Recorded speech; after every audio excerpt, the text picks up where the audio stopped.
Vamos a continuar con la segunda sesión, que consiste en una mesa redonda, donde se va a ir cada uno de los participantes van a hacer su exposición, un enfoque sobre esta temática del valor del turismo y los valores de los paisajes, de aproximadamente 15 minutos cada uno, libre, y luego se establecerá un debate. Contamos en esta mesa con la presencia del doctor Alfonso Vargas, que es catedrático de la Universidad Seminaria de Organización de Empresas de la Universidad de Huelva desde el 2001. Ha dirigido su grupo de investigación sobre estrategia, innovación y desarrollo en la empresa turística durante 14 años.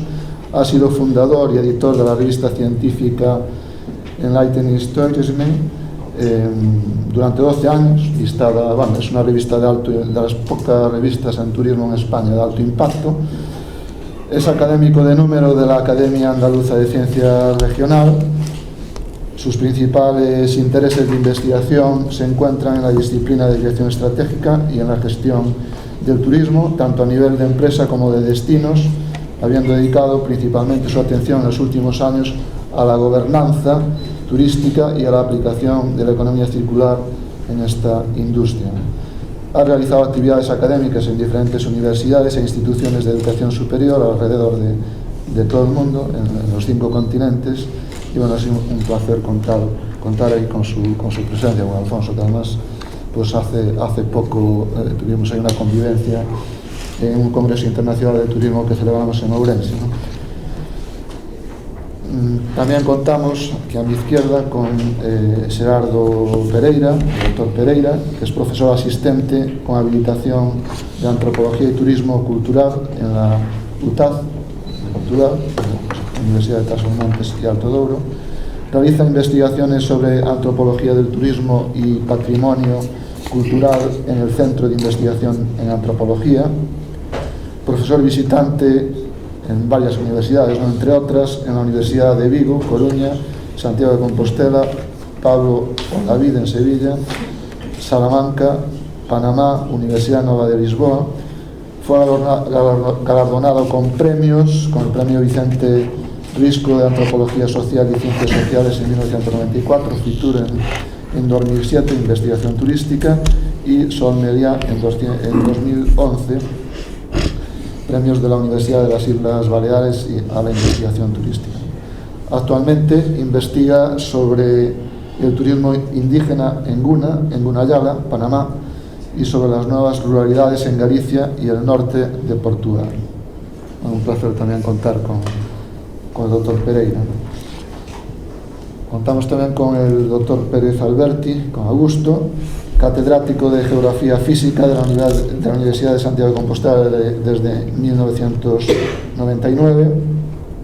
Ha sido profesor visitante de Le Mans y Nantes en Francia y Neuquén en Argentina. Ha realizado investigaciones en España, Portugal, Argentina, Uruguay, Marruecos, Chile y la Antártida. Sus principales intereses de investigación son los procesos glaciales, periglaciares y sedimentos y la geomorfología de la costa rocosa.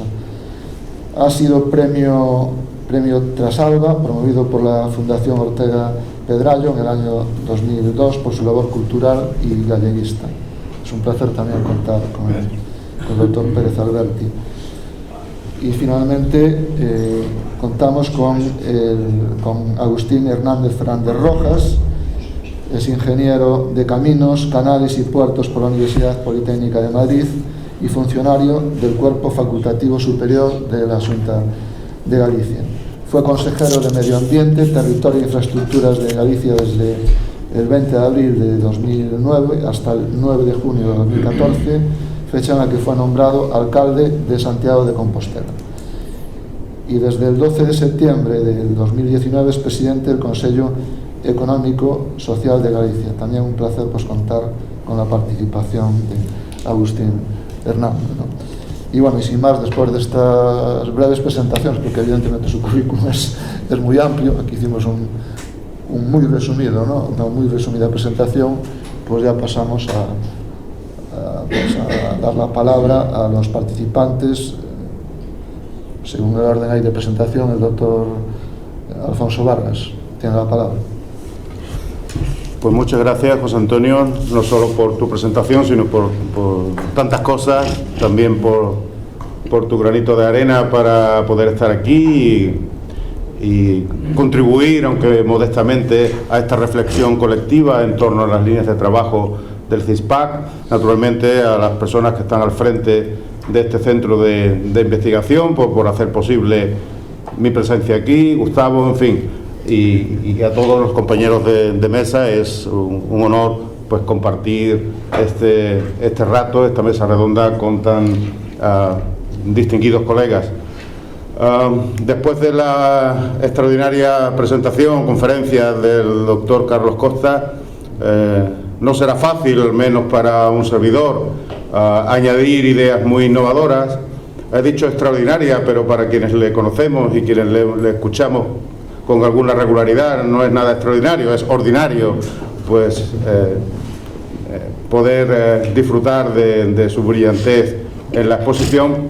Pero bueno, aún así intentaré en estos 15 minutos aproximadamente que tenemos disponibles, pues también yo, con toda humildad, tratar de poner encima de la mesa algunas ideas, aportar mi granito de arena a esa reflexión colectiva a la que antes me refería, con algunos desafíos que quisiera lanzaros en esa articulación de esos 5 grandes bloques que constituyen la arquitectura estratégica del CISPAC, donde se encuentra pues el 5.º bloque, que es el que nos corresponde tratar aquí, de los paisajes visitados, que nos lleva necesariamente al campo del turismo, ¿no? Esos paisajes visitados por excursionistas, por turistas, pero bueno, que en todo caso nos lleva al fenómeno del turismo, que entiendo, y ustedes también así lo han considerado,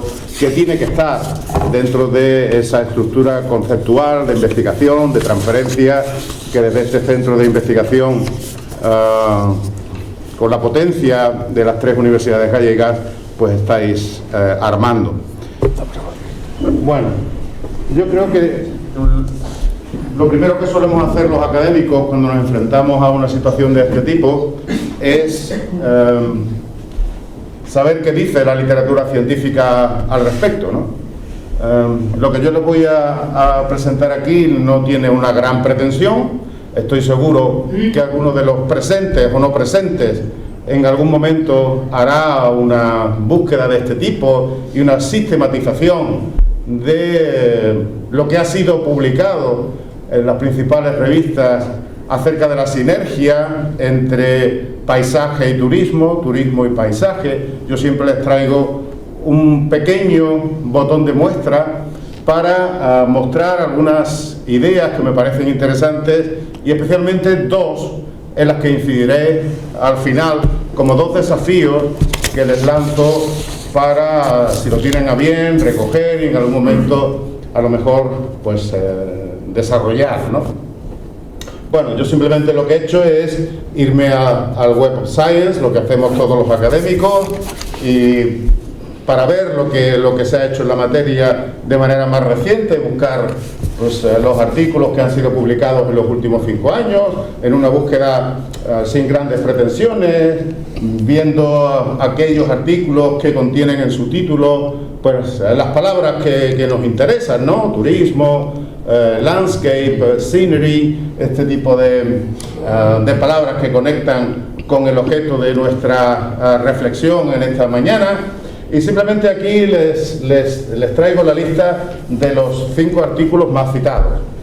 Obviamente no tenemos tiempo en detenernos en su contenido, simplemente hacerles notar que son artículos publicados en algunas de las revistas de turismo más relevantes, como Tourist Management, como el Journal of Sustainable Tourism, como el Journal of Heritage Tourism, el Current Issues in Tourism, Tourism Planning and Development. Son artículos, como veis, de los años 2018-2019, los 5 más citados. Y para ver un poco sus temáticas, las palabras claves pues nos ayudan mucho, ¿no? Estas son las palabras claves que incluyen los propios autores. Algunas de ellas las tengo ahí subrayadas, pero quizás más claramente aún se ven con las llamadas Keyword Plus que la plataforma genera, ¿no?, a través de un algoritmo. Entonces, fíjense los temas que aquí aparecen, que yo creo que son bastante iluminadores en torno a desafíos de investigación que esa sinergia, esa interconexión entre paisaje y turismo nos plantean. Los sistemas socioecológicos, la valoración de los impactos, la resiliencia, la conservación, la preocupación ambiental, actitudes, valores, percepciones de turistas o excursionistas, aquellos que interaccionan con el paisaje, la cultura, el comportamiento, la gobernanza, algo a lo que me referiré especialmente después, porque creo que es uno de los temas más importantes y que salió al final de la propia intervención del doctor Carlos Costa. La imagen, cómo el paisaje impacta en la imagen que se transmite de un destino turístico, en los esfuerzos promocionales que se hacen en torno a determinados destinos, la biodiversidad y su gestión, otro de los grandes asuntos que aquí ha salido, y, como no, el tema de la sostenibilidad. Yo creo que cualquiera de estas palabras claves, o todas ellas en su conjunto, darían para plantear diferentes líneas de investigación para el estudio del binomio paisajes-turismo, que es el que particularmente nos trae hasta aquí o hasta esta mesa redonda en esta mañana. Por lo tanto, ya les dejo este primer botón de muestra con una serie de temas que son temas claves ya en la literatura, en lo que ha sido publicado al respecto, que nos pueden ilustrar acerca de por dónde caminar en nuestros esfuerzos investigadores, por dónde conducirlos en líneas que ya están en marcha. Muy rápidamente, ¿quiénes son los autores que han publicado sobre esto? Bueno, aquí lo más importante que yo les quiero transmitir, porque no hay así, digamos, un autor especialmente de referencia en los artículos que fueron identificados, es transmitirles que en España hay gente que ya ha trabajado sobre este tema y que en consecuencia sería interesante, particularmente interesante, pues tenerlos en cuenta. Están listados aquí abajo, corresponden a universidades de Castilla-La Mancha, de Sevilla, Universidad de Barcelona, la Universidad Nacional de Educación a Distancia, la Universidad de Zaragoza, la Universidad de Extremadura, la Universidad de Oviedo. Ahí encontramos colegas que ya han focalizado su investigación en este tema, ¿no? Aquí están las afiliaciones de los autores que han publicado acerca de ese binomio, esa interacción, esas sinergias turismo-paisaje. Aquí en el gráfico pues ya aparece la Universidad de Sevilla, Universidad Nacional de Educación a Distancia, pero les he añadido al pie las que ya les refería anteriormente: Castilla-La Mancha, Extremadura, Barcelona, Oviedo y Zaragoza. ¿En qué revistas, en qué publicaciones aparecen este tipo de estudios? Bueno, en el listado de los 5 más citados ya encontramos pues 5 revistas de las más relevantes dentro del campo del turismo. Naturalmente la búsqueda que realicé en el Web of Science está limitada a ese campo de la hospitalidad, turismo, ocio, deporte, esa categoría que está establecida en el Web of Science. Pero aquí, aparte de eso, lo que les quiero hacer notar es que hay revistas españolas que también ya están focalizándose, o que al menos han publicado artículos en esta materia. Bueno, en el gráfico pues aparece Cuadernos de Turismo, aparece la revista Pasos, bien conocidas por todos, pero también, aunque aquí no aparezcan, también en Investigaciones Turísticas hay un artículo en la materia, en Grand Tour hay un artículo sobre este binomio que estamos refiriendo. Bueno, pues las editoriales, también aquí aparece el Gobierno de Canarias, frente a otras editoriales bien conocidas, Taylor Francis, Emerald, Routledge. Bien. ¿De dónde provienen los autores que han publicado en la materia? Bueno, como en casi todo, la mayoría son chinos, como en casi todo, pero fíjense que en segundo lugar son autores españoles. En segundo lugar son autores españoles.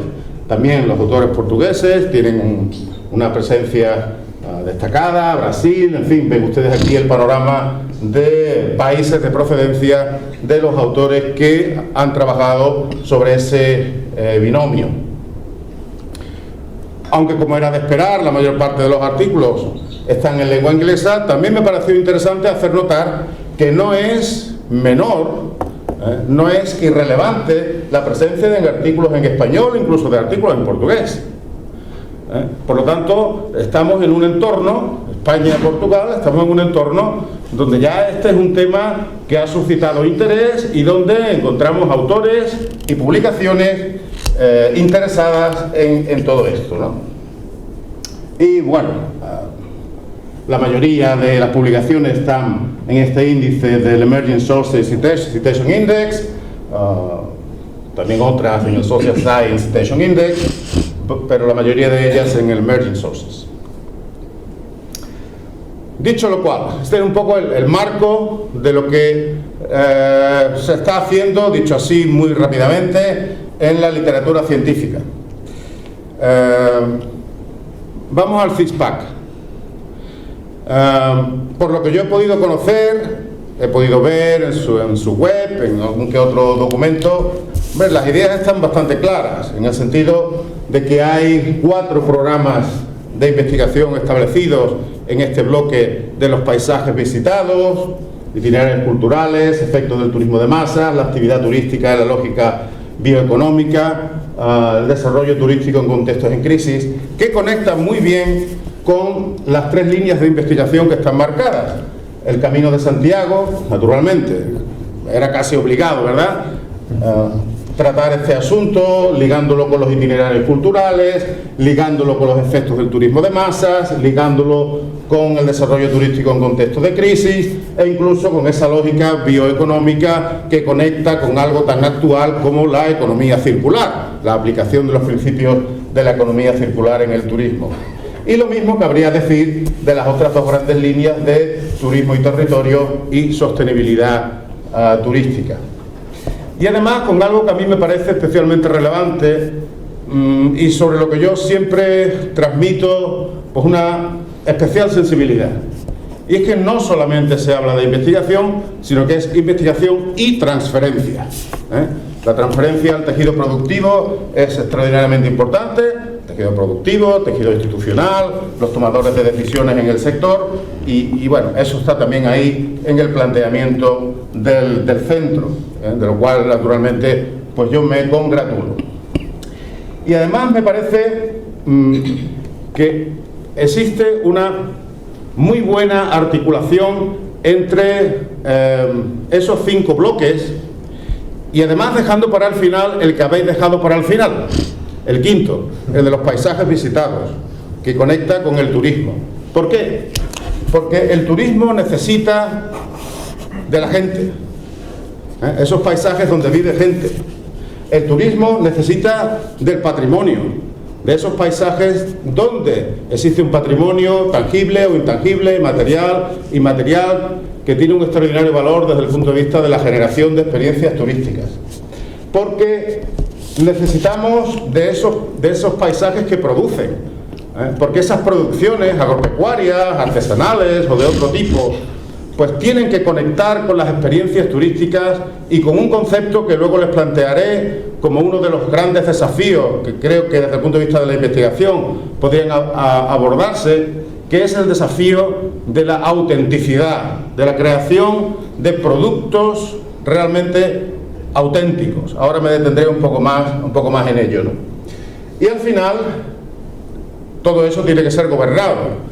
Aquello de los paisajes gobernados, de la gobernanza turística, que es como el gran paraguas que debe conferir coherencia a todos esos planteamientos, productos, experiencias que podamos hacer teniendo en cuenta la gente, el patrimonio y los productos ligados al territorio. Pues bien, teniendo en cuenta todo esto, y ya para terminar y cumplir con el tiempo, les dejo encima de la mesa 2 grandes desafíos. Naturalmente, que podrían plantearse pues algunos más. Pero me ha parecido oportuno focalizar esa propuesta, ese pequeño granito de arena, si es que eso es posible, en dos áreas de trabajo. Una que tiene que ver con la autenticidad de aquello que somos capaces de ofrecer a quienes nos visitan.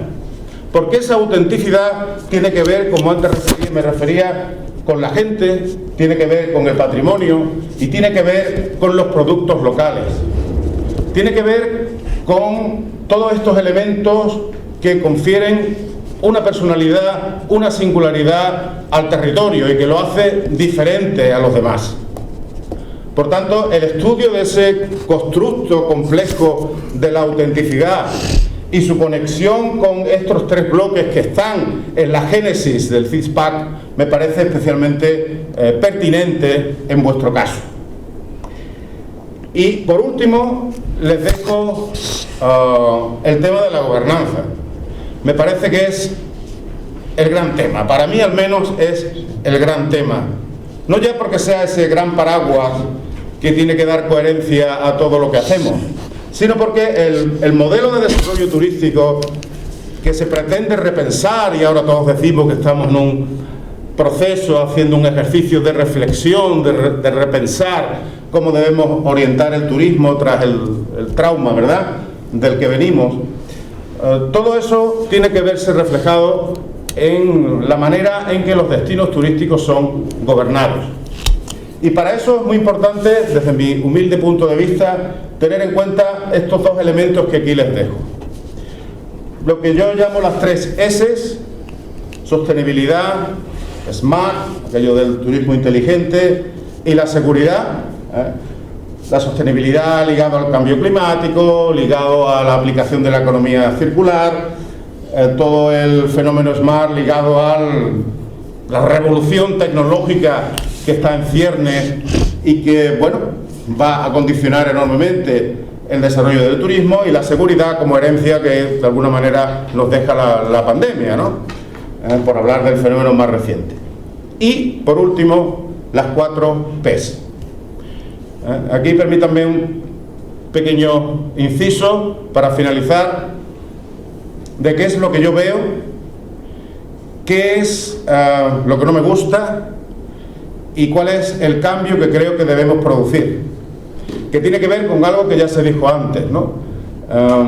Eso de los procesos de abajo hacia arriba, eso de un ejercicio más amplio, democrático en la toma de decisiones que afectan a los ciudadanos, ¿no? Porque al final estamos hablando de la gente, de los ciudadanos que residen en un determinado territorio, sea urbano o sea rural, donde el turismo no se hace solo por parte de representantes de las administraciones públicas y representantes de las organizaciones empresariales, o no se debería de abordar así, sino que se debería abordar con la gente. No para, sino con. Eso es una diferencia muy importante. Dicho con otras palabras, es muy importante, creo yo, y especialmente en este momento, articular una gran alianza con la sociedad. Estamos en un momento en que quizás los discursos son unos y las realidades son otras. Los discursos sabemos cuáles son, pero las realidades son las que hemos visto en las fotografías de la presentación del profesor Costa. Y mi gran pregunta es si es posible diseñar un modelo de desarrollo turístico sin realmente contar con quienes residen en ese territorio.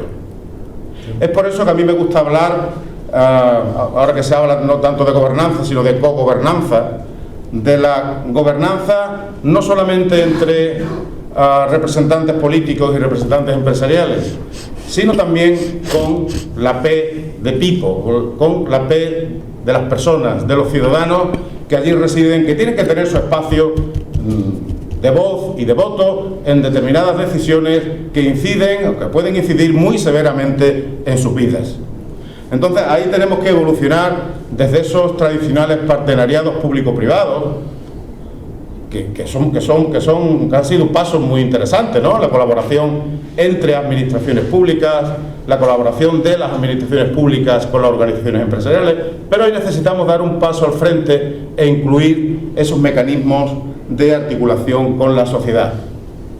Antes de ayer, probablemente ustedes lo hayan leído, antes de ayer, la responsable de turismo de Barcelona, no sé si dimitió o la dimitieron. Y lo que yo he leído es que la razón principal es su incapacidad de articular esa alianza con la sociedad, con la ciudadanía, con los residentes. Bueno, eso es un botón de muestra de la importancia que esto va ganando y de lo que esto significa en términos de transitar de la turismofobia, a la que estamos volviendo, a la turismofilia. En fin, no me largo más, simplemente les dejo pues esos planteamientos para la reflexión y nuevamente les agradezco su amabilidad por escucharme y por permitirme compartir estas ideas con todos los presentes. Muchas gracias. Muchas gracias, doctor Vargas. Teño aquí unha presentación para acompañar mellor a comunicación. A ver, vou tentar responder ao convite para falar sobre o valor turístico das paisaxes. Propondo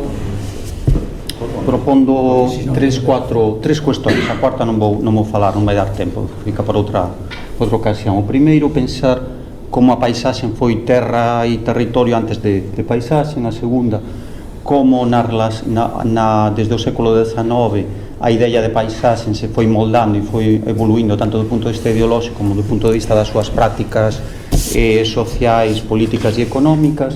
A terceira, repensar ou refletir un pouco sobre os valores turísticos da paisaxe na relación no binomio que aquí foi proposto sobre paisaxe e turismo. E finalmente unhas notas finais que intitulei Portugal e Lisboa e o resto de paisaxe, para pensar un pouco algunhas das problemáticas da relación entre turismo e paisaxe. A última non vou falar, deixo aí un esbozo que é para unha antropoloxía da paisaxe galega, que é un ensaio que estou a construir sobre os discursos e os relatos que os intelectuais galegos ten feito sobre a paisaxe galega, especialmente desde o século XIX en cuanto emblema da identidade galega. Ben, relativamente a primeira cuestión, non é? As reflexións que vou partillar así con vocês ten a ver con tres proxectos. Un sobre, que aquí foi falado, sobre unha paisaxe tropical no Panamá, un proxecto sobre o turismo indígena, un proxecto comunitario con xestão das paisaxes moito interesante desde o turismo de base local. Un segundo proxecto que ten a ver con o Douro, unha das rexións onde está ancorada a nosa universidade, a Universidade de Trás-os-Montes e Alto Douro, e que é o proxecto Douro Tour. Neste proxecto traballamos sobre outro tipo de paisaxes, máis de interior tamén, e as reflexións da equipa de investigación que tivo gosto de coordenar tamén serven un pouco para refletir sobre esta relación problemática entre turismo e paisaxe. E un terceiro proxecto que aínda continúa ten a ver con os camiños portugueses de Santiago, especialmente co camiño portugués interior, Coimbra, Viseu, Vila Real, Chaves, Fronteira, Vila da Plata, para quen non coñeza. Con base nestes proxectos, gostaba de comenzar por salientar como o capitalismo, unha primeira idea, como o capitalismo converteu a natureza en capital natural, e esta conversión levou a converter o que antes era a terra, a terra con o sentido de significado de produción de alimentos, de funcionalidade, de ligación, ecosofía entre os seres humanos e a terra, se transformase. E se transformase nun espazo tamén de bens e servizos, como veremos, un factor de produción. Este novo factor de produción exixe, ou esta conversión exixe unha leitura, ao meu ver, non só biográfica, xeolóxica, como aquí vai ser falada, moito probablemente, como tamén ambiental, histórica, mas tamén social, cultural e política. A paisaxe, neste sentido, é, antes de máis, unha construción política, unha construción social e política. Unha paisaxe que antes de ser paisaxe foi terra, non? Como dice, unha terra é un espazo de produción. A paisaxe é un conceito e unha visión da terra que significa unha transformación simbólica, material, mas tamén funcional da idea da terra, do traballo na terra, da produción agraria, da horticultura, e que se converte en territorio que pode ser lido de diferentes formas, mas tamén que se converte en paisaxe, no sentido de lacer, no sentido polisémico da contemplación, do ocio e do turismo, como aquí ya foi falado. Esta paisaxe converte a terra e o territorio en espazos non só físicos como tamén sociais para disfrutar. Daí que os seus axentes pasen a ser de ser agricultores a turistores, o que eu chamo turistores, produtores de turismo, mas tamén nesta relación cuidadores de paisaxe, ou como dicía unha profesora miña antropóloga, os xardineiros da paisaxe, estes novos responsáveis pela produción e pela xestão do territorio e da terra convertida ya en paisaxe. Esta conversión levou unha multifuncionalidade, mas tamén unha polisemía moi importante, unha multiplicidade de significados, e que revela como seres humanos vemos a natureza a través de cultura, e revela outra coisa que é moi importante para os días de hoxe, que é o romper coa dicotomía entre natureza e cultura e pensar no continuum entre natureza e cultura, en pensar como a maior parte dos povos indígenas e dos povos camponeses do mundo, en que a natureza é parte da cultura que pode ser vista a través da cultura, e que moldamos a visão que temos da natureza a través da cultura. Neste sentido, cando falamos en paisaxe, podemos falar en ecosistemas, mas tamén en sociosistemas e en ecosociosistemas. Esta liña de traballo que, por exemplo, dos colegas da Universidade de Pablo de Olavide traballa, que é unha forma de materialización das paisaxes onde o ideal e o material están interconectados moi ben. Neste sentido, as paisaxes son vivenciadas, mas tamén imaginadas, representadas e practicadas socialmente. A paisaxe non é só algo idílico, é algo vivenciado. Neste sentido, a paisaxe tamén pode ser considerada como un emblema de identidade, e así é apropiada como algo metacultural, como un emblema das identidades dos grupos humanos, mas tamén dos individuos, dos propios individuos. Unha das cousas que fixemos ano pasado na Asociación Portuguesa de Antropoloxía é facer un traballo sobre as paisaxes de soños das persoas, e até no meu caso preguntamos as paisaxes de soño dos axentes do turismo, que soñan con que paisaxe. Neste sentido, podemos falar tamén en etnopaisaxes, en sociopaisaxes, e na incorporación e interiorización das paisaxes nos nosos soños e nos nosos desexos humanos. A paisaxe neste sentido pois é unha forma tamén de pensar o sentido do lugar, porque os seres humanos somos seres que damos sentido ás nosas vidas a través do lugar. Ben, nesta introdución tamén gostaba de partillar algunhas respostas que en diferentes territorios ten dados para investigar a paisaxe. Unha delas son a dos observatorios da paisaxe, como de Cataluña en 2004, de Costa Rica e outros. Trago tamén outra idea de paisaxe tamén aquí moi internacional, como da IUCN, que é moi interesante tamén con o que Alfonso falaba, porque unha das súas abordaxes ten a ver con a defensa dos intereses das comunidades locais, esta idea da importancia da xestión integral da paisaxe por parte dos locais. Trago tamén outro exemplo que ten a ver con esta idea da paisaxe integral, que é o de Sendagal, para quen non coñeza, que é unha forma de escrever no territorio, un proxecto moi interesante que é como o Wikiloc da Galiza, que é un exemplo operativo de como escrevemos na paisaxe, como nos ligamos con esa paisaxe, como reconstruímos. Ou unha paisaxe tan visual, máis sonora, como é o nascemento do río Miño, donde entrecruzamos o sonoro co visual. Aquí teño aquí unha grabación, non vou pasar, mas tamén ese entrecruzamento da paisaxe entre o visual, a contemplación e a multisensorialidade no disfrute das paisaxes. Outro exemplo de xestión integral, Munielos en Asturias, onde a comunidade local controla a biodiversidade, onde os beneficios son redistribuídos e a comunidade local xere dunha forma moi interesante a relación con os visitantes. Outra forma de lidar con a paisaxe, trago aquí exemplos un pouco para estimular o debate, Ibarrola, que está un pouco por todo o mundo, arte na paisaxe, con esta estrategia que create unhas certas polémicas. O interesante este é o de Oma, no País Vasco. Nos podemos trazer aquí o de Allariz, a Serra de Allariz e outros, onde espazos até mesmo degradados, con intervencións artísticas, son reconvertidos simbólicamente e socialmente apropiados, non? Estou a lembrar do río Tormes en Salamanca, non? Lugares que estaban abandonados socialmente, realmente como a través deste tipo de intervencións reconverten, resignifican, resementizan terra e territorio como paisaxes, con paisaxes apropiados socialmente por parte das comunidades. O outro da Cataluña, o Alledo de Carlac, onde a xestión comunitaria desa paisaxe, un paisaxe increíble, inacreditable, é xerida dunha forma moi férrea por parte dos locais, e a xestión e o disfrute é controlado por un turismo de base local moi importante, non? Bon, relembrar a Convención Europea da Paisaxe, que integra un pouco esta idea da conversión da terra en paisaxe, a idea de paisaxe cultural apropiada tamén polos dois estados ibéricos, non? E aquí gostaba tamén de trazer un pouco unha idea que pode ser interesante para pensar esa xestión integral de paisaxe, na cual falamos, a xestión máis sustentable, non? Que é o de comunidade de práctica, non? A comunidade de práctica é un conceito que das ciencias sociais, mas especialmente desde a antropoloxía, ten a ver moito con a relación das comunidades con os seus nichos ecolóxicos.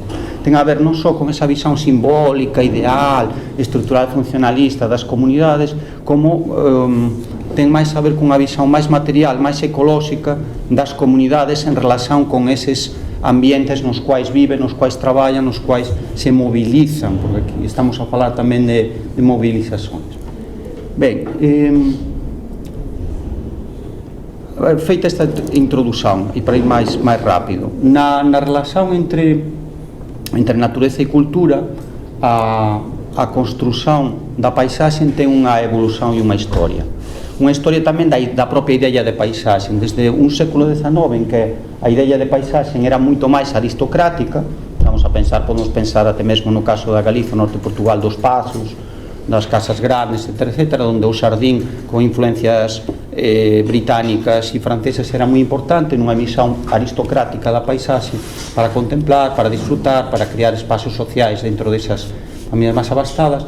Depois da Segunda Guerra Mundial adoptamos internacionalmente unha visión máis tecnocrática da paisaxe, moito ligada tamén á conservación natural, á recuperación, Yellowstone e outros modelos de xestión da natureza e de conversión en paisaxe. Nos anos 80 ya temos unha visión máis biocrática, onde comenzamos a relacionar biodiversidade con diversidade cultural, que antes, depois da Segunda Guerra Mundial, ia un pouco por cada un por seu lado, e hoxe en día, neste século, desde finais dos anos 90, con o aumento da experiencia viaxeira e con a transformación da industria turística, temos unha visión turística da paisaxe, e é un pouco isto o que estamos aquí a debater. Nesta visión turística pasamos desde unha visión máis romántica a unha visión máis de exploración, de conservación, e unha visión máis de turistificación ou de turismificación da propia paisaxe. Esa mudanza levou en moitos casos a unha depredación e expropiación, e aquí van ser falados varios casos probablemente por Augusto, non? Desa expropiación até mesmo turística. Por outro lado tamén, nesa relación há moitos procesos de deshumanización, mesmo en moitas paisaxes, con unhas políticas de conservación foron retirados moita xente con ese modelo de reserva, por exemplo, o de bioconservación, de deshumanización mesmo da propia paisaxe, unhas paisaxes conferidas, non? Donde a conservación e protección foron postos en causa, non? E esa turistificación das paisaxes leva a novos desafíos, funcións, valores e significados da propia paisaxe, non? Unha destas formas de resignificar a paisaxe son os GR, os GR, os PR, os sendeiros locais, que curiosamente entre España e Portugal ten diferentes cores, o nacionalismo está sempre en todo lado, e os GR europeos que tentan tamén homoxenizar e tamén descrever e redeseñar esas ideas da paisaxe. Quais serían os valores turísticos nesa relación entre paisaxe e turístico, no meu entender? Pois ben, o primeiro ponto sería partir e pensar que há diferentes tipos de paisaxe, e que as tipoloxías de paisaxe poden ser diversas e con diferentes ópticas teóricas, metodolóxicas, etc. Partindo desa diversidade, podemos falar de un valor contemplativo, visual, estético, e estético nun mundo e nunha sociedade onde o capitalismo impulsa a estética e a xestión da apariencia e como un valor social de topo, non? O valor da beleza, da fealdade leva a ese valor tempo a moitos proxectos turísticos onde os miradouros, por exemplo, son realmente unha plasmación dese valor contemplativo da paisaxe. Gostaba tamén de acrescentar a idea do astroturismo, por exemplo, desa contemplación. Nese novo nicho de mercado que é o astroturismo, é moi importante a contemplación das estrelas. E hoxe en día, por exemplo, há un debate moi grande sobre os nosos destinos turísticos, nosos territorios, sobre onde poder ver as estrelas, con un problema de iluminación moi grande nas nosas cidades e falta de espazos rurais, que parece que se vos paso unha imaxe de satélite mesmo da Península Ibérica, increíble, non? O astroturismo está a reivindicar mesmo espazos para contemplar o universo. Ese valor contemplativo, visual, estético, tamén ten asociado un valor cénico, un valor representacional para a turista ver, para os de fora. Isto, sabemos o exemplo claro, a Casa de Turismo Rural, que era unha casa de agricultura onde se producía, onde había gado, hoxe en día é Casa Sardín, con o espigueiro para a fotografía por Instagram. Ese valor cénico, representacional para a turista ver é unha transformación complexa que debe ser tamén ponderada. Outro valor asociado é o valor imaginario, os selfies, o Instagram, dos destinos turísticos, a montra, o reclamo, o atractor, impulsor, o motivador, toda esta idea dos selfies leva a que moitas veces, o profesor Carlos Costa falaba antes, de que moitos destinos ya non é necesario investir moito dinheiro en promoción turística moitas veces, porque os propios visitantes son aqueles que promoven, son os que promoven intensivamente os nosos destinos. De facto, non sei se saben, o destino do mundo que máis fotos sobe a Instagram todos os días e a todas horas é, por exemplo, Nova York, New York, ya con a un topo de destinos no Instagram. A este valor imaginario representacional fotográfico gostaba de acrescentar o sonoro, e aí trago o conceito de paisaxe sonoro, que é un conceito dos anos 70 e que hoxe debemos recuperar. Nós, por exemplo, no Alto Támega e Barroso propusemos para algunhas cámaras como boticas non só criar miradouros como escutadouros, lugares para escutar o silencio. Decía un enxeñeiro unha vez en Miranda do Douro, Nodo Internacional: dormí mau aquí na Barraxe porque tiña medo do silencio. Tamén a contrapontos e é preciso até facer unha pedagogía e unha interpretación das paisaxes no sentido sonoro, Nesse sentido, o valor sonoro das paisaxes pode ser moi interesante e que penso que ten un potencial tanto do punto de vista da investigación como do punto de vista do desenvolvemento de experiencias turísticas diferentes. O valor ecolóxico do sustentável ambiental, o valor cultural, comunitario, mas tamén sentimental, emocional, espiritual. Hoxe en día o Camiño de Santiago cada vez as investigacións mostran como o lado espiritual, ecuménico, está cada vez máis nos discursos, nas prácticas, nas motivacións dos propios turiperegrinos. É un novo animismo, esta nova onda, ideoloxía do New Age, que está neoespiritualidade, que valora moito a experiencia de relación con a paisaxe a través do camiño. Os valores sociais, económicos, o valor da xeolocalización, o estar lonxe, o estar cerca de algo, a accesibilidade ou inaccesibilidade, estes son valores relativos diversos e plurais, mas que están nunha liña de tensión. Há persoas que valoran estar cerca da cidade, cerca de tudo, e há persoas que já comezan a valorar, a visitantes que comezan a valorar a inaccesibilidade, non poder chegar ao sitio, estar calmo, tranquilo, sosegado, inaccesible. E o valor terapéutico, o valor terapéutico tamén parece moi interesante. Aquí trago o exemplo dos baños de floresta, que agora está moito na moda, mas que o Xapón já incorporou nos anos 70 no sistema de saúde. Falamos aquí, o Serga está a incorporar, por exemplo, o tema dos paseos para descer o colesterol, e até marcan unha nota no sistema.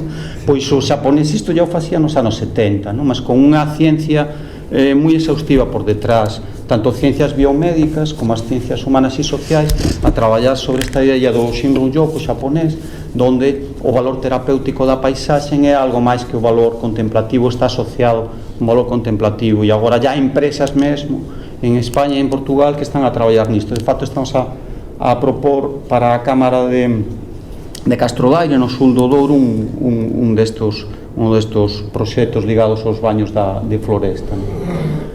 Unha nota para ir fixando a miña intervención sobre a diversidade de paisaxes, que non refería antes. Paisaxes naturais, culturais, culturnaturais, como gustamos de falar con Agustín Santana en Pasos, a idea de paisaxes patrimoniais, humánicas, mas paisaxes antrópicas. Decía Julio Paro Baroja que un deserto non era unha paisaxe, podemos depois discutir, mas se lo decía neste sentido, no sentido de que toda a paisaxe, desta paisaxe, eu acho que é moi, non concordo exactamente con Julio Paro Baroja, mas sí que é interesante para pensar, é bom para pensar como a paisaxe é construída humanamente, como a paisaxe é cultural, ao final. Nesta idea, a paisaxe tamén é unha paisaxe no prato. Isto é, tamén podemos falar de paisaxe no prato. De facto, por exemplo, no noso proxecto do Eurotour, nos inquéritos, nas observacións, nas entrevistas con os visitantes, os visitantes comezan a valorar máis a alimentación, non digo, o que Josep Pla falaba da paisaxe no prato, máis que os propios socalcos que vos pasei a bocado, moito máis comezan a valorar ya máis a alimentación neste sentido da paisaxe do plato e a alimentación no prato, na gastronomía, entre aspas, como unha forma de coñecer a paisaxe do territorio. Neste sentido tamén podemos falar de paisaxes felices, infelices, a japicracia, hoxe en día de paisaxes domesticadas, tomadas, de paisaxes franquía. Hoxe en día tamén a globalización e a homogeneización leva a criar paisaxes que son moi globais, que son despersonalizados, con unha falta de identidade importante. As paisaxes de Baco, paisaxes soberanas, coloniais, postcoloniais, paisaxes de plástico, podemos falar moito tamén sobre iso e a idealización excesiva, paisaxes seguros, paisaxes do medo, a ecoloxía do medo é moi importante, e no turismo, sabemos que isto é fundamental, a ecoloxía do medo é moi importante, as paisaxes objetivadas, materializadas, estáticas, congeladas ou non, fosilizadas ou en movimento. Non é igual contemplar a paisaxe desde o carro, desde o traveling do convollo, como desde a pé, a bicicleta, o cicloturismo, etcétera.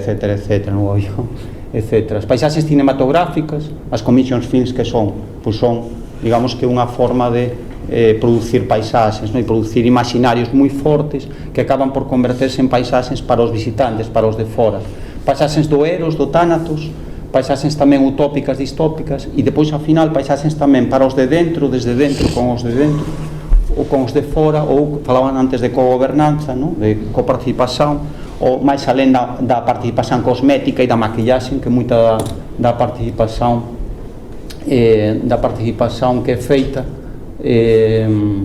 pois non chega, e tamén as paisaxes de descontamento, de desencontamento do turismo, que quase temos un catálogo prácticamente en Pasos de todas as imaxes e reaccións que acaban por ser quase unha paisaxe para o propio turista, é dicir, o turista que consome as expresións dos locais de rexeitamento dos propios turistas. Estes paradoxos son cada vez máis, demostra que o turismo é unha especie de é un xogo, é un xogo mesmo entre visitantes e visitados, neste sentido. Paisaxes franquía, como pode ser ou pode ser os poblos mágicos de México, que é unha especie de Far West exportado, ou paisaxes digitais deliciosas, e ficaba un pouco por aquí, esta última idea de Lisboa e paisaxe. Estaba só unha nota final, das relacións entre turismo e paisaxes. Encontramos tres tipos de relación, unha en que pode haber poucos contactos, onde a paisaxe sexa máis xerida polos locais. Un segundo tipo de relación onde sexa organizado, máis planificado, o control da paisaxe e o turismo. Pasei antes algúns exemplos. E un turismo de paisaxe tamén en conflito, onde estes conflitos son difíciles de manexar. Este tipo de relacións poden poden ser ou responder a diferentes formas de entender o que é a paisaxe e a diferentes tamén políticas e modelos de traballo neste sentido. Moito obrigado pela atención e desculpa que alonguei moito.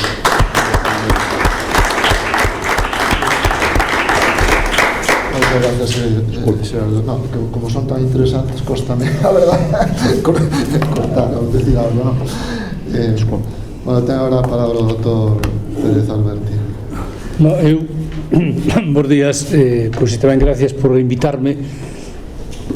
Ao fin e ao cabo non deixo de ser un jubilado para algúns, investigador profundo para outros, porque realmente que son un alumno de doutorado, non vos riades que iso é a miña situación actual, alumno de terceiro ciclo. Ben, estou escoitando con moita atención e vexo unha serie de cousas nas que estou matinando continuamente. Falamos de paisaxe, visitamos paisaxes, pero eu raramente escoito máis aquilo de que bonita era a paisaxe, que bonita era, pero por que era bonita? Pero que é bonito? O deserto é precioso, notase que non foi o deserto nunca. Cando estou na Antártida, a Antártida é preciosa. É paisaxe ou non é paisaxe? Primeiro temos, eu creo que é importante, que é iso da paisaxe? Porque se facemos aquí unha pequena inquérito e tal, haberán moitas definicións de paisaxe. Para mí non teño claro. A paisaxe, parafraseando o meu mestre, o profesor Xanticar, que refería ao tema do relevo, dicía que o relevo era a cara digamos, da terra. Eu digo que a paisaxe, no fondo, é a cara do territorio. Por eso hai caras distintas. Hai caras que nacen do frío, hai caras que nacen da aridez, hai caras que nacen dos cultivos, dun tipo de cultivo, hai caras, son multitud de caras. Porque realmente o que non teño claro é que se este usando a paisaxe desde o punto de vista turístico. Estás utilizando elementos da paisaxe, non a paisaxe. Cando tuve unha ocasión, vou contar unha anécdota. Ano 2001, invítaseme a ir a Patagonia a dar un curso de xeomorfoloxía, unha das miñas liñas de investigación, e aproveitando que estou en Neuquén, no corazón da Patagonia, me piden desde Ushuaia, en Tierra del Fuego, si dou un curso que tratase sobre espacios naturais e turismo. Eu non son experto exactamente en espacios naturais, en turismo, pero durante todo o brao preparei aquilo que creía que era máis convinte, e diante de min tiña pois os guías turísticos de Tierra del Fuego, tanto a xente que traballaba en Tierra del Fuego como a xente que iba a Antártida, e invitáronme a ir con eles a facer unha saída de campo, unha saída guiada, o que era o Parque Nacional de Tierra del Fuego hasta a zona de La Pataya, que é onde remata a Nacional 3 de Argentina. E ali poden ver realmente cal é a concepción da paisaxe.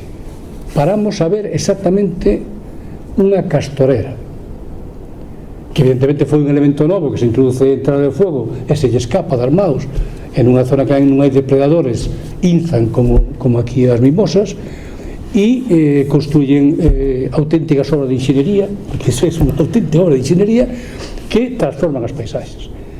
Pero non se nos explicou para nada. A mí, ao longo daquele recorrido, me enseñaron algunhas anécdotas do vello ferrocarril que había para os presos que iban a Tierra del Fuego, se me explicou, se me enseñou a castorera, e punto. Non vin paisaxe. Pasamos polo medio de biopaisaxes extraordinarias, de bosques de notofagos, de turbeiras, de paisaxes marcadas pola bioloxía, de paisaxes marcadas polo xeo, de paisaxes marcadas pola rocha. Non hubo paisaxe. Unha vez fun para sacar fotos do barco do Cañón do Sil, tampouco nos explican paisaxe, nos contan anécdotas, pero paisaxe non escoito que se explique a paisaxe, que elementos están na paisaxe, cal foi a evolución desa paisaxe, cal é a dinámica da paisaxe. O sea, que non estamos aproveitando a paisaxe. E eu, falando da Ribeira Sacra, o teño todavía cada vez máis claro. Cando se presenta o proxecto de Ribeira Sacra Patrimonio da Humanidade, na que colaboro en certos momentos, eu digo que hai que vender a paisaxe, no bo sentido que o interesante a Ribeira Sacra é a paisaxe, non o monacato. Non existe monacato na Ribeira Sacra, existen mosteiros abandonados. Non podemos competir con monacato cando hai digamos, zonas patrimonio da humanidade que sí que hai un monacato vivo en distintos lugares de Europa, pero ali non, ali o que hai é paisaxe, unha paisaxe extraordinaria. Evidentemente non tuve éxito e non se optou por ese camiño. Eu non estou agora na equipa nova, pero sigo dicindo que o fundamental da Ribeira Sacra é a paisaxe construída a partir dunha realidade topográfica, dunhas condicións climáticas, cunhas diferencias claras en función de altitude, orientación e demais, e dunha evolución de mulleres e homens ao longo da historia, que crea unha paisaxe singular, elemento básico tamén a ter en conta cando se quere aproveitar a paisaxe, o singular. A xente non vai simplemente a ver aquí un xardinciño, vai a ver aquilo que lle atrae, que lle impresiona. Por que nos impresionan as fervenzas? Por que impresiona o Niágara, ou impresiona Iguazú, ou impresiona cualquier fervenza, as galegas, que hai moitas, por esa combinación de elementos, de rocha, de auga, de son, de humedade, de vegetación asociada, e por eso atrae. Non atrae ver agora un regatiño por aí que pasa polo medio do camiño. Entón eu creo que habería que mudar o sistema. Por certo, como é posible que non haya ninguén en outono na Ribeira Sacra? Ali organizamos o ITLA, a Asociación Internacional de Terrazas e Bancais, no ano 19, un workshop. Viña xente de moitos lugares, da Alemania, algúns viñan, que dirixe un sociólogo, Alemania, viña xente de Portugal, viña xente de todo o resto de España, e quedaron abarallados. Además, choveu, a combinación de chuvia e ese colorido do amarelo que dan as uvas blancas, o burdeus que dan as tintas, esas sombras que dan as néboas cando realmente se está erguendo a chuvia, iso é unha maravilla. Pois non, a Ribeira Sacra no outono está pechada,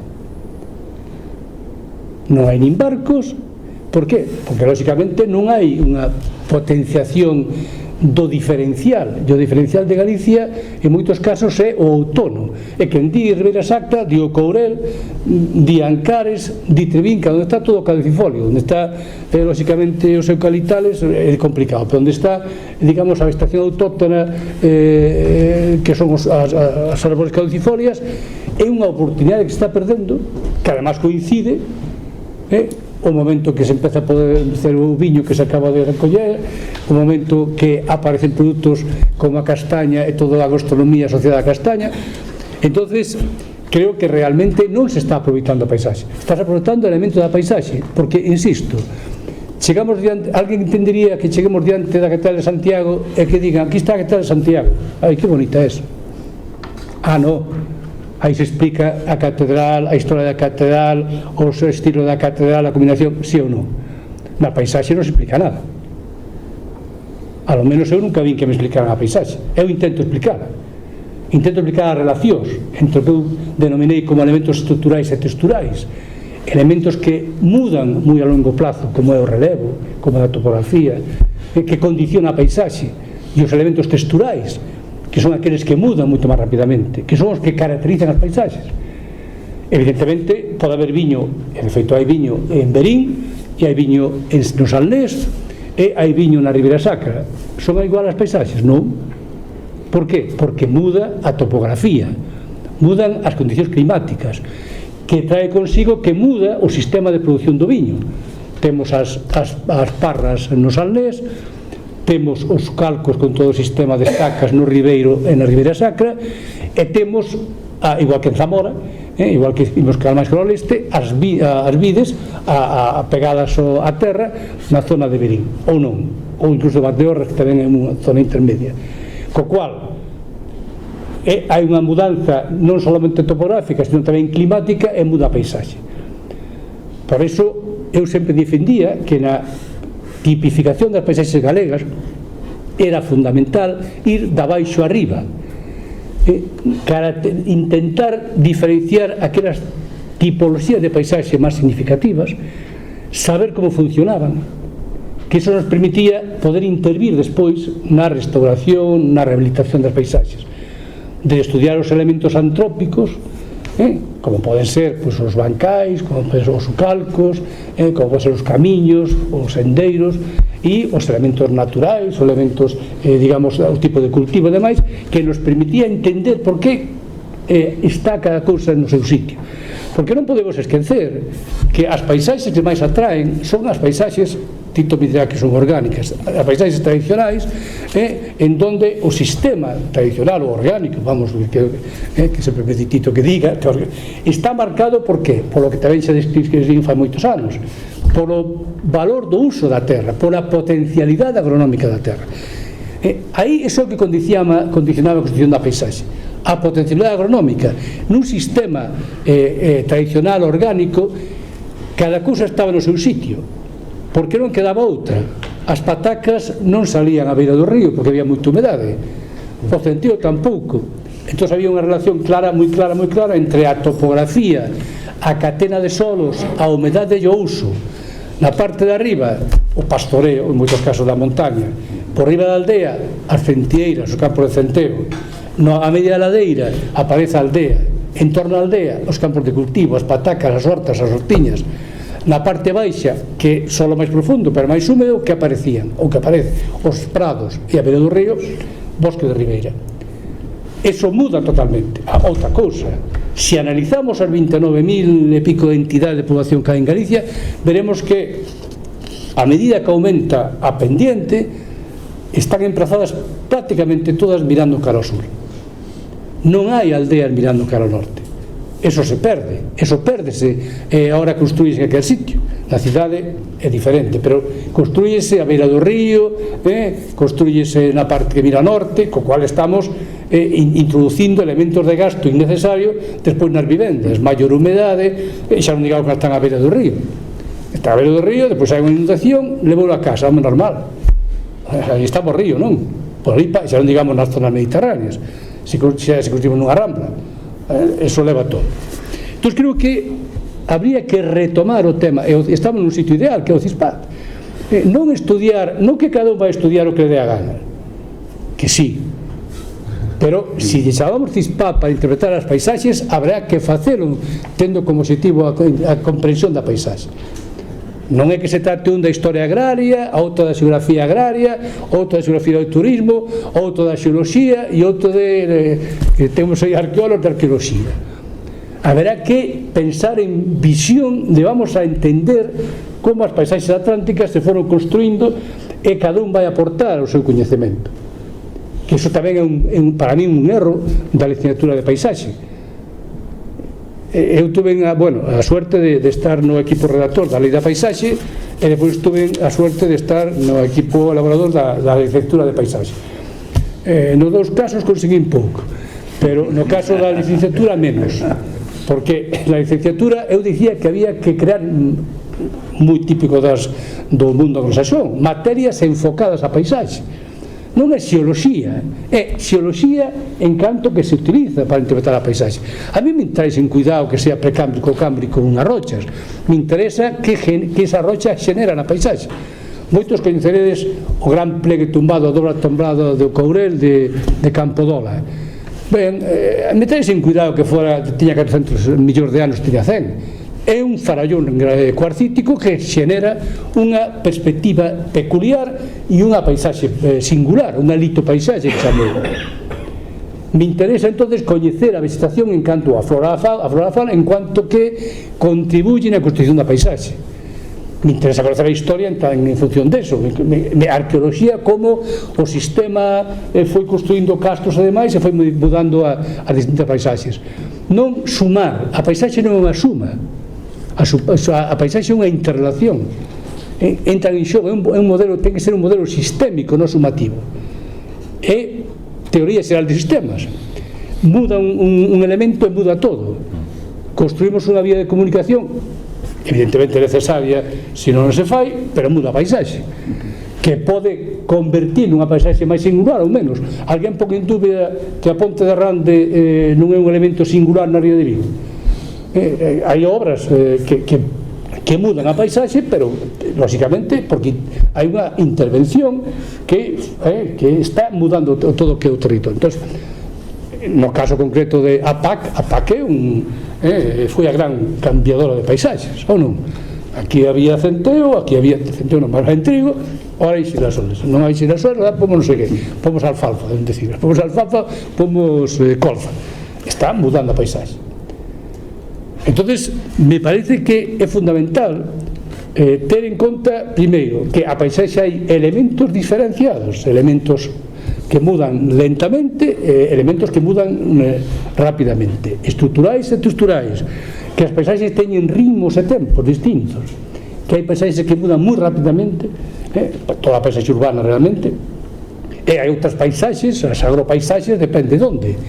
Hai paisaxes que están ben paradas, estabilizadas, nunca totalmente estabilizadas, a paisaxe con que mude, con que en vez da vegetación xa está mudando, e hai paisaxes que van moi lentas e outras máis rápidas.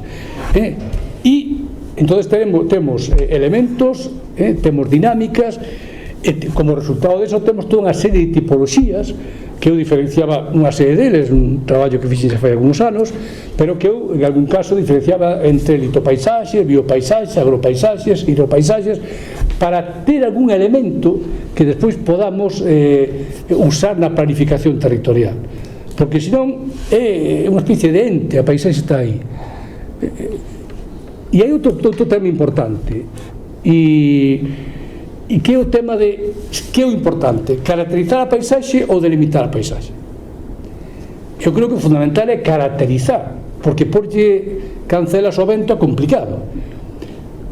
Hai unha obra que eu, además está Agustín, que foi o que a propuxo, a que a impulsou, que foi o Plan de Ordenación do Litoral, unha obra que eu creo que é magnífica e que na parte de paisaxe cometimos, eu entendo se agora non iría por aí, que intentamos crear unidades de paisaxe, delimitar unidades. Era un xeito para a planificación é distinto que para que é un estudio, digamos, teórico, a veces de tipo científico, pero creo que é un erro, porque onde pomos o límite da paisaxe? Utilizamos elementos topográficos, pero se estamos nunha chaira, onde pomos o límite? Na Tarrachá, onde empeza unha paisaxe e remata outra? Por iso creo que é moito máis importante caracterizar que delimitar. Se non caracterizamos paisaxes, e estamos dando ao técnico elementos que pode ter en conta a hora de enfrontar, digamos, por exemplo, a restauración dunha paisaxe.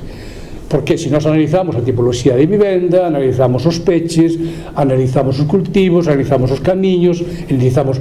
Eso permite que despois se interveña moito mellor se lle dicimos que a paisaxe está enmarcada por este límite. Eso estamos dicindo, si, ten unha paisaxe, pero nada máis. Eu creo que o importante é moito máis caracterizar que delimitar. E despois tamén creo que é fundamental, a nivel xa de turismo, ver aquelas paisaxes que son realmente singulares. E esas son as que... Eu tamén teño unha anécdota traballando en Canadá, ao lado do lago Hurón, topei ali unha cousa do punto de vista dos que traballamos no frío, que había ali unhas estrías glaciares, depois había que estaba todo desmantelado polo xeo, que nos indicaba, os que sabéis algo desto, unha fase glacial e unha fase periglacial, un momento de xeo, de masas de xeo e despois xelo de xeo. E estaba comigo un xeólogo catedrático de sedimentoloxía de Guelph, ao lado de Ontario, ao lado de Toronto, e lle dixen: Peter, aquí podíamos facer un pequeno traballo sobre isto e tal. E a resposta marcoume para sempre. Díxome: Augusto, que ten de singular? Dixe: home, singular non ten nada, realmente isto se pode ver, pero non ten singular. E a paisaxe é igual que a investigación científica, temos que ir hacia aquilo que é original, non repetir o mismo modelo, facer chourizos en todas as casas, sabes? Que sí que hai que facer o que están bons, non? Pero digo que o que hai que buscar é o singular. En o caso, por exemplo, de Galicia, eu creo que temos unha costa singular, mentras que temos un aproveitamento da paisaxe da costa galega moi puntual, todo o mundo vai ás catedrais, todo o mundo vai a CIES, e todo o mundo, bueno, xa a Sanxenxo por unha playa, ou Samir ou demais, pero van todos a facerse o selfie, porque tampouco se lle explica a paisaxe costeira das catedrais, tampouco se lle explica, ni lle interesa a maioría parte dos que van ás CIES o que as CIES e a diversidade de paisaxes que hai nas CIES ou nas ONS. Entonces quero dicir que hai que, e insisto, vos non quedades abrallados cando florecen todos os toxos e o mato de Galicia. Oi, si se pode ir ver a floración dos cereixos do Jerte, por que non se pode ver a floración de todo o que é a vegetación cando ven a primavera en Galicia, que mudan as paisaxes? Empezan cos citusosos, cos citisos, coas xestas blancas, e cos piornos, acaban cos... E son vades Ancares, vades a Courel, onde hai mato é que hai unha degradación lóxicamente da cobertura vegetal, pero bueno, é o que hai, matorral, onde hai matorral e tal, realmente é unha pasada. Non podo dicir mesmo das mimosas, porque as mimosas son unha peste que entraron na miña terra do Ribeiro e noutros para facer estacas do viño, e agora é un problema que está aí. Pero, insisto, outono, vegetación, aproveitar todo este tema de cousas e fuxir de que é... Eu creo que o turismo da paisaxe non é igual, que non debe ser igual que o turismo de Santiago, o turismo urbano, o turismo de playa e sol. É un turismo que debe ser diferente e que se debe basear na potencialidade, na riqueza, na diversidade, da singularidade de que son as paisaxes, neste caso as galegas. E insisto, paisaxes humanizadas son unhas, que son, sin duda, as máis ricas, as máis espectaculares. Por eso Courel está perdendo valor como paisaxe, está aumentando valor como bosque, como biopaisaxe, pero está perdendo valor como agropaisaxe. Iso é certo, pero tamén hai paisaxes, vamos a chamar naturais, que están vencelladas ao deserto, que están vencelladas ao xeo, tal, que son realmente increíbles. Podemos dicir por experiencia que sentirse no medio de xeo no continente antártido, iso é la repera, e non hai nada máis que pingüinos, bueno, pingüinos, focas e demais, e en cambio quero dicir con isto que é realmente extraordinario, e non hai persoas. As persoas crean paisaxes moi singulares, pero a propia natureza tamén as crea, non? Bueno, para empezar nada máis.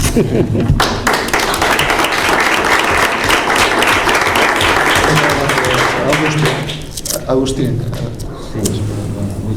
Moitas grazas, bons días a todos. Eu tentarei asustarme ao tempo, lógicamente teño que comenzar agradeciendo que te contara coa miña persoa para participar nesta mesa. Obviamente non é en absoluto un corrido académico, e a verdade é que non pretendo nesa liña, pois obviamente facer ningún tipo de reflexión, posto que a situación actual é a de presidente do Consejo Económico e Social, é un organismo consultivo da Xunta, onde está no sindicato, onde está a Confederación de Empresarios e onde está as universidades e a sociedade civil. Anteriormente tive a oportunidade de ser conselleiro en materia de territorio. En todo caso, considerome unha persoa con formación técnica, máis ben matemática, cartesiano, bueno, tamén é certo que observador da realidade que nos circunda, un observador lógicamente privilexiado. Quero deixar tamén claro que o presidente do CES é un árbitro dentro do CES. Trasladarei lógicamente o que trasladarei aquí son reflexións persoais con consecuencia da miña experiencia, pero gustaríame deixar unha mensaxe de posibilidade de cooperar no futuro, posto que no CES traballamos en cuestións que afectan a sociedade galega, asesoramos ao goberno dende unha posición independiente, procuramos estar nos temas económicos e sociais de interese, e obviamente aquí, como tivemos ocasión de escoitar, se está falando de cuestións que afectan ao ámbito económico ou ao ámbito social, Pero bueno, centrándome un pouco nas reflexións que eu quería lanzar para logo despois probablemente todas as persoas que están aquí, por suposto os compañeros da mesa podamos opinar ou debatir, simplemente deixar algunas reflexións, Dentro desa formación en pensamiento matemático, pues cuando Lourenzo, a quien también me gustaría agradecer personalmente que se acordara de mí para estar aquí, me dijo, vas a intervenir en una mesa que se va a llamar o valor do turismo e os valores das paisaxes, ¿no? Entonces, bueno, dije, pues oye, voy a ir directamente al origen, a la razón de las tres palabras, ¿no? Entonces dije, valor, diccionario de la Real Academia, valor, grado de utilidad o actitud de las cosas para satisfacer las necesidades o proporcionar bienestar o deleite. Cualidad de las cosas en virtud de la cual se da por poseerlas cierta suma de dinero o equivalente.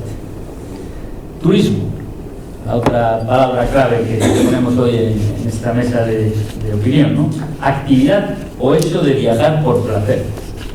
Es decir, estamos hablando de algo concreto, de algo cuantificable, estamos hablando de una actividad o algo que hacemos y estamos hablando de paisaje. Y ahí el diccionario también es muy claro y muy conciso, como casi siempre. El paisaje parte de un territorio que puede ser observada desde un determinado lugar. Y hay otra acepción, que dice espacio natural admirable por su aspecto artístico. Entonces, en esta segunda acepción, en la de espacio natural admirable por su aspecto artístico, ¿qué se está? Se está conectando el paisaje, en mi humilde opinión, con el arte. Se está conectando el paisaje con la cultura, el territorio con la cultura. Al igual que en la primera acepción se conectaba el paisaje con el territorio. Es decir, entramos en una relación, paisaje, territorio, cultura, percepción, sentimientos. Estamos hablando, por lo tanto, de términos diferentes. Turismo y paisaje, valor y turismo y paisaje. Tres conceptos diferentes, unos están en el ámbito de lo intangible, de lo espiritual, si se me puede permitir decir, el placer, el sentimiento, la percepción, el arte, la valoración, y por otro, una cosa tangible, algo que se puede valorar, ¿no? Pero no podemos olvidarnos que es cierto, se puede valorar, pero el turismo inevitablemente implica moverse, implica conocer nuevos horizontes, conlleva ese movimiento, esa necesidad de conocer, genera una actividad económica. No voy a entrar, y creo que además no es objeto de aquí de reflexión, pues lo que significa en el PIB de Galicia, en el empleo, cómo ha evolucionado como consecuencia de las circunstancias que se han hablado hoy, del COVID y de las diferentes cuestiones que afectan a un sector, que es un sector económico, un sector de actividad de Galicia y de cualquier otro lugar del mundo, y por lo tanto sabemos cuánto vale el turismo, lo tenemos cuantificado, pero la pregunta que a mí me gustaría hoy dejar aquí encima de la mesa es: ¿sabemos, podemos y se puede cuantificar el paisaje? ¿Se puede valorar el paisaje? Monetariamente, yo pienso que no, es un concepto intangible, precisamente de acuerdo con lo que dice la Real Academia de su definición, ¿no? Entonces estamos en un elemento intangible, en algo que no es cuantificable, pero que a su vez es imprescindible para una actividad económica que sí que tiene una repercusión diferente en cada comunidad autónoma y con un peso determinado. Y por lo tanto yo me gustaría pues dejar esa primera, digamos, dicotomía, esa primera, digamos, reflexión para entrar simplemente en tres aspectos ya más relativos a la cuestión del paisaje, ¿no? Pues yo creo que es un poco más lo que hoy nos ocupa, ¿no? Aspectos normativos centrados en Galicia, aspectos sociales y aspectos económicos también, porque yo creo que al final volvemos a esa interconexión entre un concepto que no es cuantificable, pero que afecta al desarrollo de una actividad que claramente, como cualquier actividad, es cuantificable, ¿no? La primera reflexión que yo me gustaría compartir, y también para que pueda ser objeto de debate, es una pregunta, ¿no? En relación con nuestro territorio, con Galicia. Si aquí, en esta comunidad autónoma, en nuestro país que vivimos, en Galicia, si está bien, mal o no está regulada suficientemente toda la normativa en relación con el paisaje. Yo ahí soy de la opinión, podemos luego, si hace falta, debatir, que está bien regulada. Incluso a lo mejor se podría opinar que está excesivamente o sobre regulada. No me refiero precisamente a algunas de las figuras en las que participó el profesor Alberti, con gran brillantez, por Manuel Borovio y todo el equipo aquel, que yo humildemente yo no participé, yo simplemente dejé que trabajara. Pero bueno, plan de ordenación del litoral, ley del suelo, ley de paisaje, ley de ordenación del territorio, estrategia de paisaje, normas técnicas de planeamiento, guía de colores y materiales de Galicia, planes básicos municipales, que yo creo que es una herramienta muy útil para ayudar en una estructura administrativa como es la gallega, con gran dispersión de municipios pequeños, con poca estructura administrativa, pues ayudar a los ayuntamientos a generar una seguridad en su planeamiento. Bueno, toda esa normativa permite un correcto control, en mi opinión, y ahí hay pues diferentes figuras, como puede ser la Agencia de Legalidad Urbanística, el Instituto de Estudios del Territorio, que han permitido ir cambiando la manera de actuar de la administración, la gestión del territorio y los instrumentos que permiten precisamente gestionar el territorio. Por lo tanto, yo ante esa primera reflexión, digamos, normativa, yo creo que existen normas y existen instrumentos para tener una cierta gobernanza, con lo cual no quiere decir que no haya todavía digamos, camino por hacer, ¿no? Ese era el primer aspecto que a mí me gustaría hoy lanzar como una reflexión. El segundo es la cuestión social, incluso educacional, ¿no? Y es hacer una reflexión, también desde la perspectiva puramente personal, una opinión humilde como la mía, pero que quiero trasladar con total sinceridad, hacer una pregunta. ¿Valoramos nuestra tierra? ¿Valoramos nuestro paisaje? ¿Valoramos el entorno que nos rodea? Yo creo que sí, que lo valoramos, pero también creo que existe cierto sentimiento muy potente de pertenencia. Yo nací en Madrid, pero me siento gallego. Creo que además conozco bien la tierra en la que vivo y la que me siento que pertenezco a ella, pero yo creo que socialmente, históricamente ha existido una cierta, digamos, carencia de el cuidado, del respeto al territorio, por muchas razones. Podrían probablemente dar lugar a otra jornada, ¿no? Y por lo tanto, yo creo que sí que es imprescindible cambiar esa percepción, esa actitud que tenemos socialmente hacia el entorno que nos rodea, ¿no? Ha cambiado en los últimos años, pero esa concienciación que podríamos cualificar como ambiental, en relación con la organización del territorio, con el respeto al entorno, yo creo que tiene un recorrido.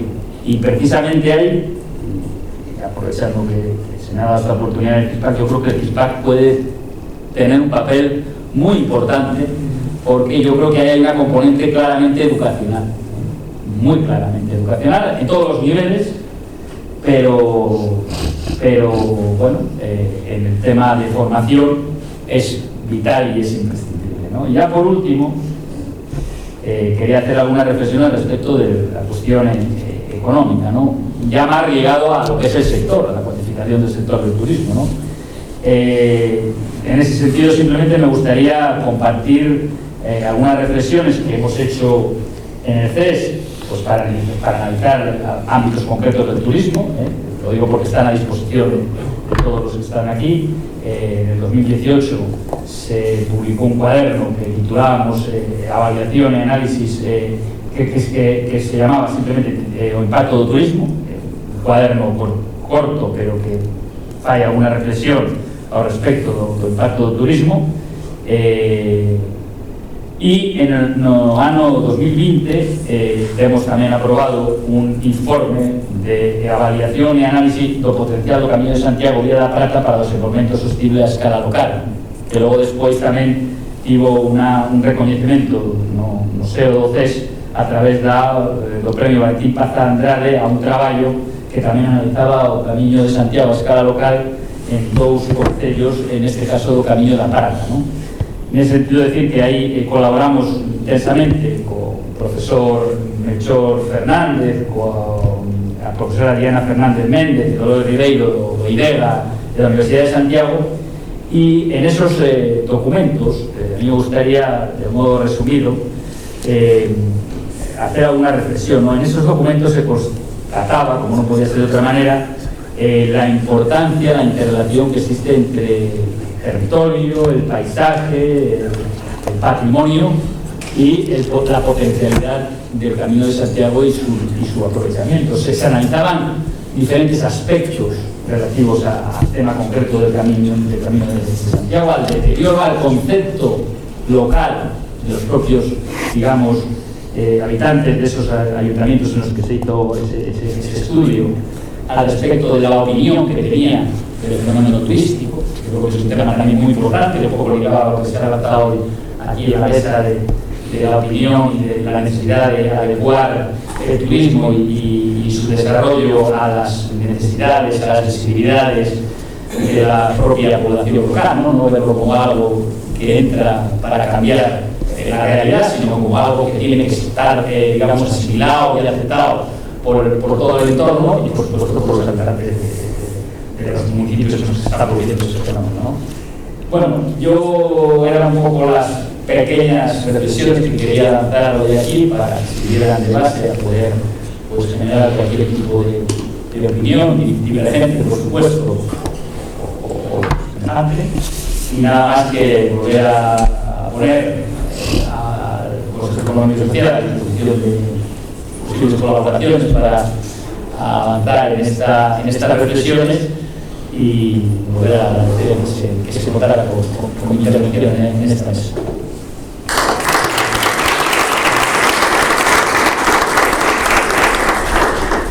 Muchas gracias, Agustín. Bueno, pues como se puede ver, multidisciplinar. Y en esta mesa creo que se puso ahí claramente evidencia. Yo ahora ya le pasaría la palabra a Luz para moderar la mesa. Moitas grazas.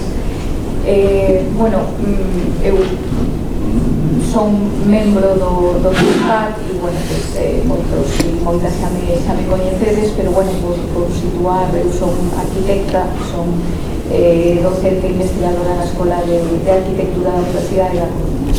E, bueno, a verdade é que está sendo esta última sesión de presentación cultural do CISPAC, ¿no? Unha sesión tremendamente interesante, como pues, obviamente foron as anteriores, pero concordo, planteándose tamén na mesa que quizáis a abordaxe da paisaxe e o turismo, ¿no? Nesa relación tan vinculada, tan dependente, en algúns casos pues, tamén tan conflictiva, como un bon peche, ¿no? para estas jornadas. Antes de pasar, bueno, de pasar a palabra aquí a xente que está aquí e que seguro que tedes cantidade de preguntas e de aportacións para o que se tratou aquí esta mañá, gustaríame situar así unha serie de puntos, de notas que fun tomando das distintas intervencións nas que se incidiu. A verdade é que creo que moi en concordancia sobre unha serie de aspectos que se foron repetindo, non? Nas distintas intervencións, o cal, bueno, pues en todo caso moi tranquilizador, non? Saber que estamos quizáis, bueno, pues con certos matices e con certas divergencias, por suposto, pero sí que estamos en liña un pouco todos en entender que esta relación turismo-paisaxe vai da man e que nos atopamos nun momento, especialmente, non, xa surxiu tamén varias veces despois deste período COVID, de cambio, de necesidade urxente, non, de plantexar opcións que se adapten, non, que sexan unha resposta máis específica e máis propicia ao tempo que vivimos e, dende logo, como unha oportunidade, non, parece, de poder plantexar o que sí que a nivel teórico vimos escoitando dende hai tempo, como esta idea da sostenibilidade que se repitiu constantemente, que escoitamos constantemente nos plantexamentos europeos con respecto ás intervencións arquitectónicas territoriais e que sendo termos que temos moi interiorizados nas nosas linguaxes, nas nosas expresións, parece como que para dar ese paso definitivo a aceptalo como algo xa que non debería ser xa preciso nomear, non? Calquera intervención, calquera análise no século XXI implica un punto de vista, unha perspectiva de sostenibilidade, non, pois efectivamente é algo que non se corresponde con o mundo que vivimos, pero parece que nestes intres estamos nesa oportunidade, non? Si deixamos pasar esta oportunidade logo deste cambio de paradigma, non? No que estamos e que creo que tamén se concorda, pois sería desde logo algo, unha oportunidade perdida. Algunos aspectos dos que se falaron ao longo da mañá pois iban desde o tema da sostenibilidade como a perspectiva fundamental con respecto ao planexamento desta relación de turismo e paisaxe. Súmanse tamén, decía o profesor Alfonso Vargas, con esa análise que hacía, con ese análisis que hacía sobre las líneas del FISPAC, ¿no? Y que, bueno, pues desde el FISPAC agradecemos, ¿no?, esa lectura tan específica que nos ha planteado con dos retos, ¿no?, de la autenticidad y la gobernanza, y sobre todo con el apoyo en decía, ¿no?, la alianza con la sociedad, más que la gobernanza, la cogobernanza, la alianza con la sociedad, esa gran alianza con la sociedad, decía, ¿no? Algo que se repetiu constantemente en todas as intervencións, o contar con esas paisaxes que construe a xente, non? Que vive a xente, ao entender a paisaxe como esa relación directa coa natureza, pero unha paisaxe construída, obviamente, non?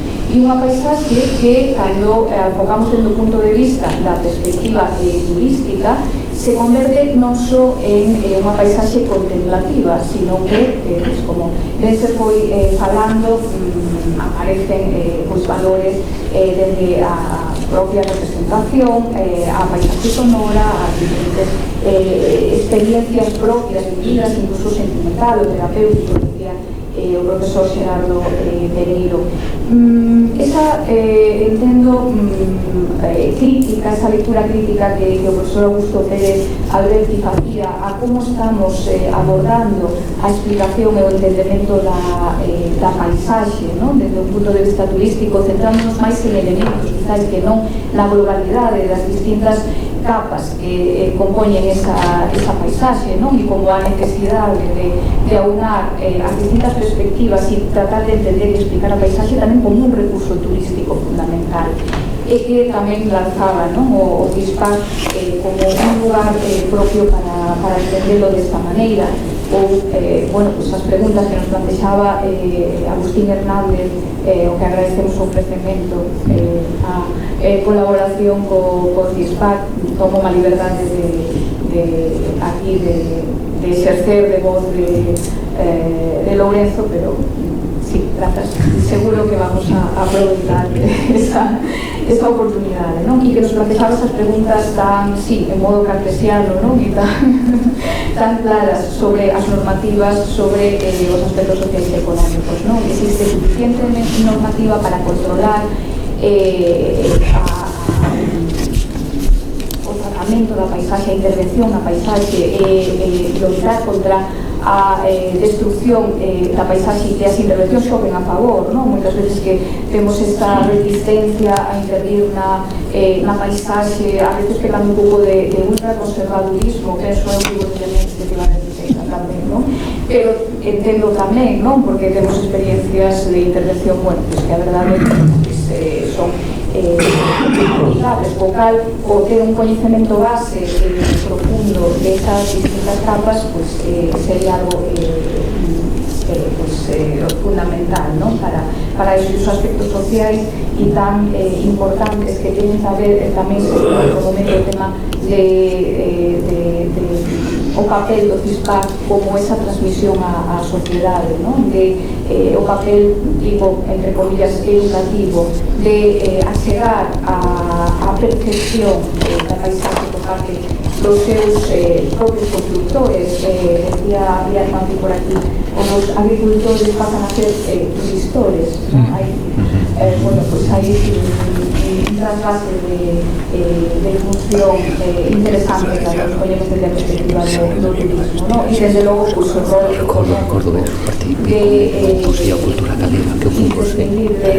obviamente necesario de planificación e que é un valor que fai obviamente que o turismo a unida a paisaxe sume tamén outra capa de valor sobre esa paisaxe e que a necesaria planificación, dimensionamento, quizás en algún caso incluso restricción, ¿no? Parece necesaria tamén para que ese diálogo entre turismo e paisaxe fructifique en positivo, ¿no? Non se converta en un problema de choque. Non sei se algún matiz con respecto a este resumo así tan resumido que acabo de facer, e se non, bueno, pues adiante, seguro que